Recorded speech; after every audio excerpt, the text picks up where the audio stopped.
back sa akong channel, Anne Mirafantes here. So kung bago ka pa lang dito sa akong channel, please do subscribe. Click the button below guys, katong red lang na may nakasulat na subscribe. Kadto lang. I-click lang po nimo guys, then nakasubscribe na ka sa akong channel and amiga ta diri sa akong channel guys. So sa mga hindi pa nakakilala sa akin, I'm Anne Mirafantes, Bisaya ko nga YouTuber. So hello sa mga Bisaya YouTuber dyan. So, yes guys, for today's video is mag-video ulit ako ng, mag-video ulit? Is mag-share ako ulit sa inyo ng what's in my, what's in my makeup bag or nabubulol ako. Ano ba talaga? What's in my makeup pouch, makeup bag, or ganyan-ganyan. Nang ganitong video before guys, but ngayon is gagawa ulit ako for updated guys sa 2018 na makeup pouch ko kasi nag-iba na din ako ng bag, ng pouch, at saka mga ibang products na din yung nasa makeup bag, makeup pouch ko ngayon guys.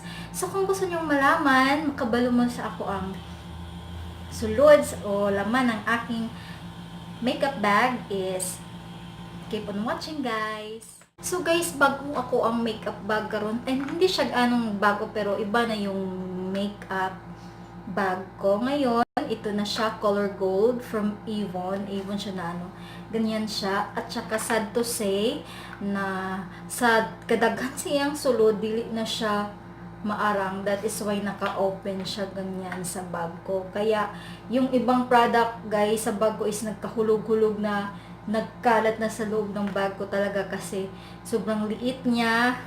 Pero gusto kasi siya guys kasi gold, pang mayaman gold. So guys, para hindi na tayo sobrang matagalan pa, let's start.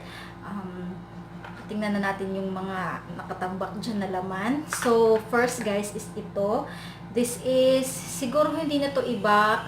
Merong na rin akong ganito, pero hindi ganito yung forma. Yung parang lang siya guys, pocket size na ganito yung nakalagay ko dati sa makeup bag ko guys. So this is the Maybelline New York Clear Smooth All-in-One na siya guys. 2-way cake foundation siya guys.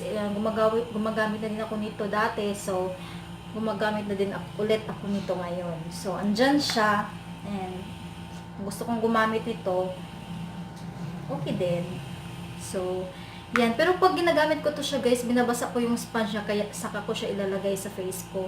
Next guys, is my only one brush na nandito sa aking makeup bag. Ito yung unbranded makeup brush na kasama sa nireview ko dati sa video ko. Ito lang siyang nag-iisa pang gamit ko sa blush guys, kaya ayan o. Sobrang dumi na niya, hindi ko siya nalabhan. So, may only one brush here. Saka guys, hindi nawawala din to guys, yung Johnson's baby powder ko. Palagi siyang andyan kasi araw-araw ko talaga siyang ginagamit. Pag nag-oil up ako is, yun yung pang retouch ko, the Johnson's baby powder na color white. Ito talaga color white. Walang ibang kulay, color white talaga. Next guys, yung paubos na. Ito, paubos na siya guys.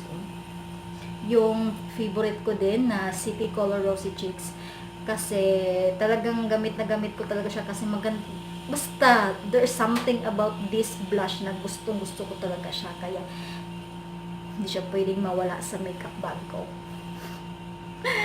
So, next guys is, ano ba to?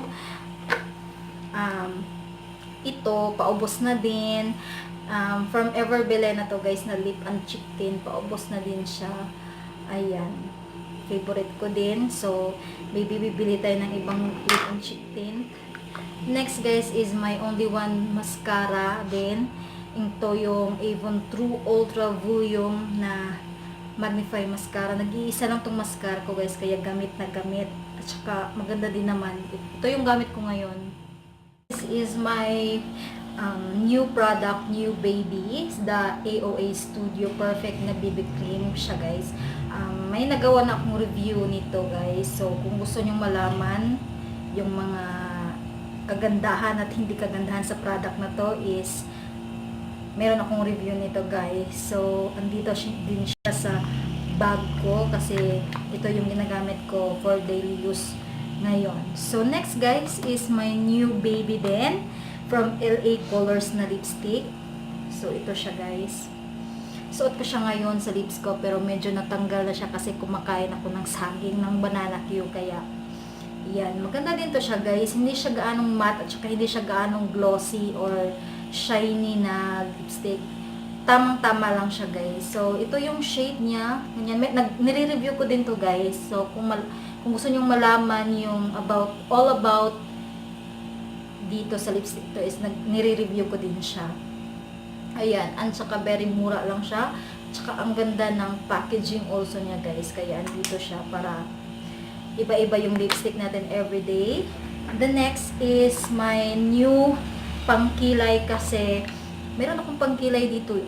Tatlo yung pangkilay ko to. Ito guys, ni-review ko din. Ito yung guys, Ink Cushion Brow from Ashley Shine ko guys. Ito. May review din ako nito guys. So kung gusto niyo malaman yung mga all about this ink brow cushion guys is ni-review ko din to.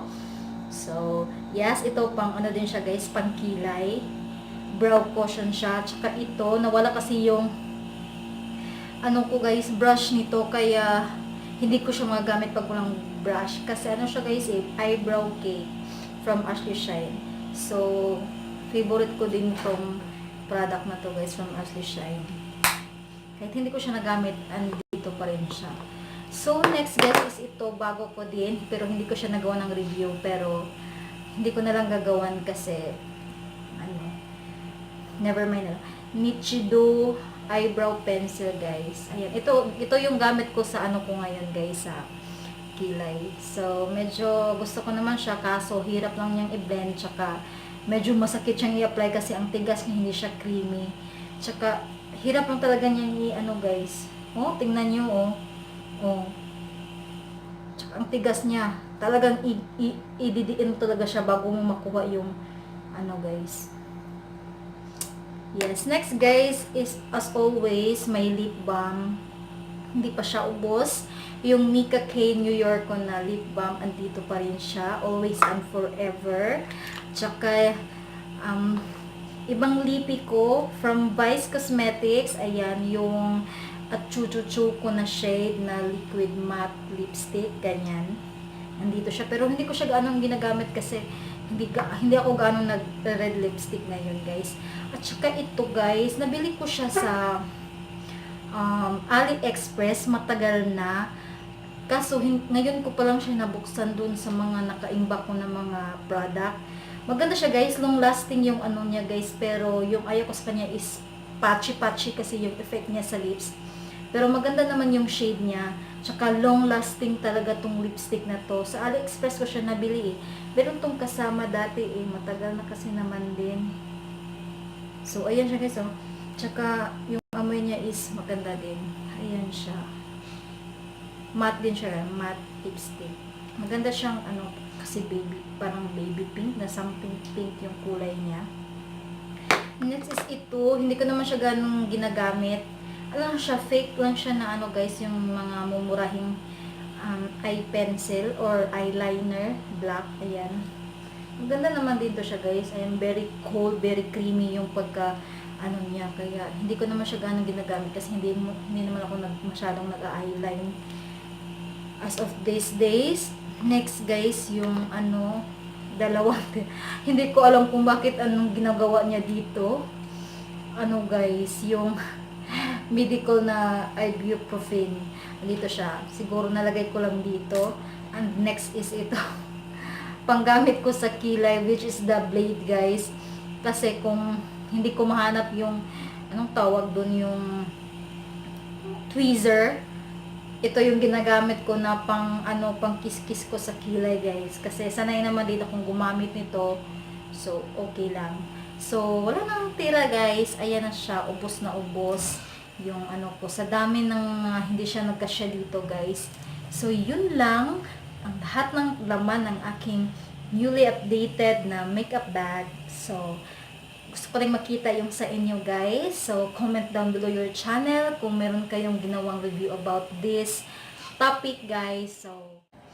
So that's it lang yung may share ko sa inyo as of today guys. At saka salamat sa pagtanaw at kung hindi ka pa nakapag-subscribe, please do subscribe. Tsaka mag-comment ka na din sa mga thoughts mo dyan sa panonood sa video na to. At saka, yes, give me a thumbs up if you like it. So, see you in my next upload guys. Bye!